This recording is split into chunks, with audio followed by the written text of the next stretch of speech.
Ngayon araw na ito, babasahan ko kayo ng isang kwento. Ito ay kwento ng langgam at ang kalapati. Isang araw, may isang langgam na uhaw na umiinom sa tabi ng ilog, at sa kanyang pag-inom,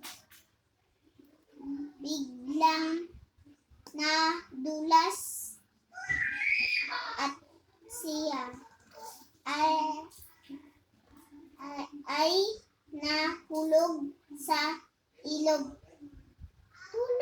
Tulungan ninyo ako. Ayan, sabi ganun mo.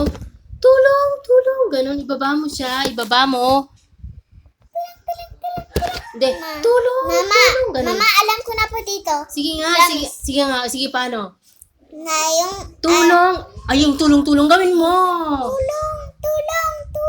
tulungan niyo ako. Oo, ganun. Sige. Ay, nakabidyo.